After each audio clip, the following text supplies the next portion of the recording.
Hi friends, welcome back to my channel. So in this video we will talk about நீங்கள் use பண்ணக்கூடிய Android mobile பொதுவா notification panel வந்து இப்படி தான் இருக்கும். அதுவே ஒரு சின்ன ட்ரிக் பண்றது மூலமா இப்போ நீங்க ஸ்கிரீன்ல பார்த்திருக்க மாதிரி இது மாதிரி யூனிக்கான ஒரு notification panel எப்படி உங்களோட மொபைல்ல ரெடி பண்ணலாம் அத பத்தி இந்த வீடியோல பார்க்க போறோம். ஜஸ்ட் ஒரே ஒரு ட்ரிக்ல இத மாதிரி நீங்க மொபைல்ல சேஞ்ச் பண்ணிக்கலாம். இப்படி சேஞ்ச் பண்றது மூலமா உங்களோட notification panel பார்க்க ரொம்ப ஒரு யூனிக்கா இருக்கும். சோ இது எப்படி பண்ணலாம்ன்றத வீடியோவை ஃபுல்லா பாருங்க. சோ வாங்க வீடியோக்குள்ள போகலாம்.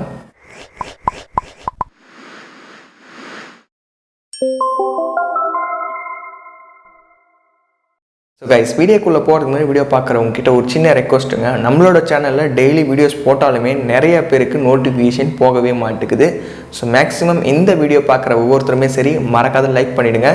இந்த வீடியோக்கு நான் வந்து ஒரு 2000 லைக்ஸ் வரணும்னு எதிர்பார்க்குறேன். ஸோ வீடியோ பார்க்குற ஒவ்வொருத்தருமே மறக்காத லைக் பண்ணி சப்போர்ட் பண்ணுங்கள். கீழே கமெண்ட் செக்ஷனில் நைஸ் இல்லை சூப்பர் இல்லை இந்த வீடியோ பற்றின கருத்துக்களை தயவு செஞ்சு கமெண்ட்டில் சொல்லுங்கள். நீங்கள் நம்ம சேனலுக்கு புதுசாக இருந்தீங்கன்னா சப்ஸ்கிரைப் பண்ணிவிட்டு பெல் ஐக்கானை ப்ரெஸ் பண்ணிவிட்டு ஆல் செட் பண்ணிட்டீங்கன்னா இதை மாதிரி யூஸ்ஃபுல்லான வீடியோஸ் எல்லாமே நீங்கள் மிஸ் பண்ணாதான் வாட்ச் பண்ணிக்கலாம். ஸோ கைஸ், உங்களோட மொபைலில் நோட்டிஃபிகேஷன் பேனல் கஸ்டமைஸ் பண்ணுறதுக்கு ஒரு சின்னதாக ஒரு அப்ளிகேஷன் மட்டும் இன்ஸ்டால் பண்ணணும். கீழே டிஸ்கிரிப்ஷனில் ஆப் லிங்க் கொடுத்துருக்கேன். அந்த லிங்கை கிளிக் பண்ணி ஆப்பை டவுன்லோட் பண்ணிடுங்க. ஒன்ஸ் டவுன்லோட் பண்ணிட்டு இன்ஸ்டால் பண்ணுங்கள். இன்ஸ்டால் பண்ணிவிட்டு ஓப்பன் பண்ணிங்கன்னா அந்த அப்ளிகேஷனோட இன்டர்ஃபேஸ் வந்து இப்படி தான் இருக்கும். இதில் வந்து பார்த்திங்கன்னா 3 பெர்மிஷன் வந்து பர்மிஷன் அலோ கேட்கும். ஜஸ்ட் நீங்கள் எல்லாத்துக்கும் அலோ கொடுத்துருங்க. அக்சசிபிலிட்டி அலோ கேட்கும், அதுக்கும் பார்த்திங்கன்னா அலோ கொடுத்துருங்க. ஃபைனலாக பார்த்தீங்கன்னா நோட்டிஃபிகேஷன்ஸ் அப்படின்னு ஒரு ஆப்ஷன் கொடுத்துருப்பாங்க, அதுக்கும் அலோ கொடுத்துருங்க. ஒன்ஸ் எல்லாத்துக்கும் பர்மிஷன் அலோ கொடுத்த உடனே பார்த்தீங்கன்னா இதில் நோ தேங்க்ஸ் அப்படின்றத கிளிக் பண்ணிவிடுங்க. கிளிக் பண்ண உடனே பார்த்தீங்கன்னா மேலே MI கண்ட்ரோல் சென்டர்னு இருக்கும். இங்கே கீழே பார்த்தீங்கன்னா ரன்னிங்னு ஒரு ஆப்ஷன் இருக்கும்.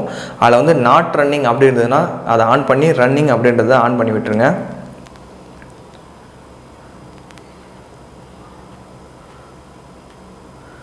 ஸோ இப்படி ஆன் பண்ணுறதுக்கு அப்புறம் பார்த்தீங்கன்னா கீழே பார்த்தீங்கன்னா notification shade and control centre அப்படின்னு 2 ஆப்ஷன் இருக்கும். இதில் நோட்டிஃபிகேஷன் ஷேட்னா நார்மலாக பார்த்தீங்கன்னா உங்களோட மொபைலில் நோட்டிஃபிகேஷன் பேனல் இருக்குல்ல, ஸோ அதை மாதிரி.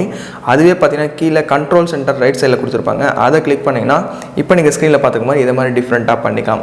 இதில் ஒரு சில கஸ்டமைஸ் ஆப்ஷனும் கொடுத்துருக்காங்க. ஸோ அது எல்லாமே நான் சொல்கிறேன். ஃபர்ஸ்ட் கஸ்டமைஸ் ஆப்ஷன் பார்த்தீங்கன்னா இதில் வந்து லே அவுட் அப்படின்னு கிளிக் பண்ணியிருக்காங்க. ஸோ அந்த லே அவுட்டை கிளிக் பண்ணுங்கள்.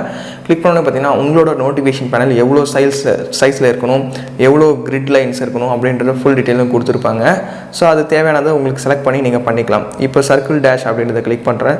கிளிக் பண்ணோன்னு பார்த்தீங்கன்னா இப்போ பார்த்தீங்கன்னா டிஃப்ரெண்ட்டாக மாறிடுச்சு பாருங்கள். ஸோ இதை மாதிரி உங்களோட மொபைலையும் நீங்கள் ஈஸியாக கஸ்டமைஸ் பண்ணிக்கலாம்.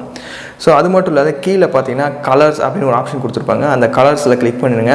கிளிக் பண்ணோடனே பார்த்தீங்கன்னா பேக்ரவுண்ட் டைப் அப்படின்னு ஒரு ஆப்ஷன் கொடுத்துருப்பாங்க. அது வந்து சாலிட் கலர் அப்படின்னு ஒரு ஆப்ஷன் இருக்கும். அதில் வந்து சப்போஸ் உங்களுக்கு நோட்டிஃபிகேஷன் பேனலில் உங்களுக்கு இமேஜ் எதனா செட் பண்ணணும் அப்படின்னு நினச்சாலும் நீங்கள் இமேஜ் வந்து செட் பண்ணிக்கலாம். ஸோ இதில் இமேஜ் பிளர் அப்படின்றத கிளிக் பண்ணி கஸ்டம் இமேஜ் கிளிக் பண்ணிங்கன்னா உங்களோட கேலரி வந்து ஓப்பன் ஆகும். ஸோ உங்களோட கேலரியில் எந்த ஃபோட்டோ நீங்கள் செலக்ட் பண்ண நினைக்கிறீங்களோ அந்த பர்டிகுலர் ஃபோட்டோவை செலக்ட் பண்ணிங்க.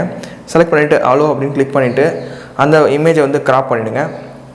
ஒன்ஸ் கிராப் பண்ண உடனே மேலே செலக்ட்னு ஒரு ஆப்ஷன் இருக்கும், அதை கிளிக் பண்ணி விட்டுருங்க.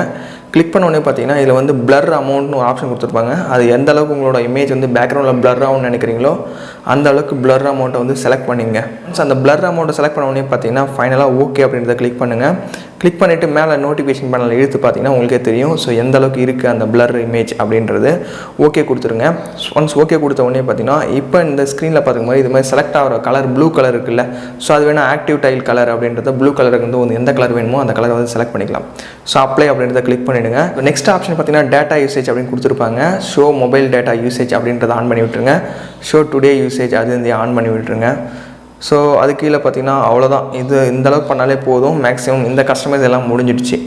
ஸோ இப்போ நம்ம வந்து செக் பண்ணி பார்க்கலாம். இப்போ வந்து நம்ம ஹோம் ஸ்க்ரீனில் இருக்கோம். அது வந்து எப்படி இருக்குன்றது உங்களுக்கு காட்டுறேன், நீங்களே பாருங்கள். ஸோ பார்த்தாலே உங்களுக்கு தெரிஞ்சிருக்கும். ரொம்பவே ஒரு யூனிக்கான டிஃப்ரெண்ட்டான ஒரு நோட்டிஃபிகேஷன் பேனல்னே சொல்லலாம். இன்னும் இந்த இமேஜ் வந்து எனக்கு இன்னும் நல்லா கிளியராக தெரியணும் அப்படின்னு நீங்கள் நினச்சிங்கன்னா அதில் வந்து எடிட் பண்ணிக்கலாம். ஜஸ்ட் அது உள்ளார போயிட்டு கலர்ஸ் உள்ளார போயிட்டு பேக்ரவுண்ட் பிளர் அப்படின்றத கிளிக் பண்ணி டிரான்ஸ்பரன்சின்றதை ஃபுல்லாக வச்சுருங்க. ஃபுல்லாக வச்சுட்டு ஓகே பண்ணி பார்த்தீங்கன்னா இன்னுமே பார்க்க ரொம்பவே யூனிக்காக இருக்கும். ஸோ இதை மாதிரி உங்களோட மொபைலில் நீங்களும் உங்களோட ஃபோட்டோஸை கூட செட் பண்ணிக்கலாம். செட் பண்ணிவிட்டு இதை மாதிரி நீங்கள் கஸ்டமைஸ் பண்ணால் பார்க்கவே ரொம்பவே ஒரு யூனிக்காக இருக்கும், டிஃப்ரெண்ட்டாகவும் இருக்கும். கைஸ், இன்றைக்கான வீடியோவில் நீங்கள் யூஸ் பண்ணக்கூடிய ஆண்ட்ராய்டு மொபைலில் நோட்டிஃபிகேஷன் பேனலை எப்படி கஸ்டமைஸ் பண்ணலாம் அப்படின்றத பற்றி பார்த்தோம். வீடியோ யூஸ்ஃபுல்லாக இருக்கும்னு நினைக்கிறேன். யூஸ்ஃபுல்லாக இருந்தால் மறக்காம லைக் பண்ணிவிடுங்க. உங்களோட ஃப்ரெண்ட்ஸ் எல்லாருக்கூடயும் ஷேர் பண்ணி விட்டுருங்க. நீங்கள் நம்ம சேனலுக்கு புதுசாக இருந்தீங்கன்னா சப்ஸ்கிரைப் பண்ணிவிட்டு பெல் ஐக்கானை ப்ரெஸ் பண்ணிவிட்டு ஆல் போட்டிங்கன்னா இதை மாதிரி யூஸ்ஃபுல்லான வீடியோஸ் எல்லாமே நீங்கள் மிஸ் பண்ணாத வாட்ச் பண்ணிக்கலாம். ஸோ வேறு ஒரு நல்ல வீடியோவில் பார்க்கலாம். தேங்க்ஸ் ஃபார் வாட்சிங். See bye video. Cheers guys.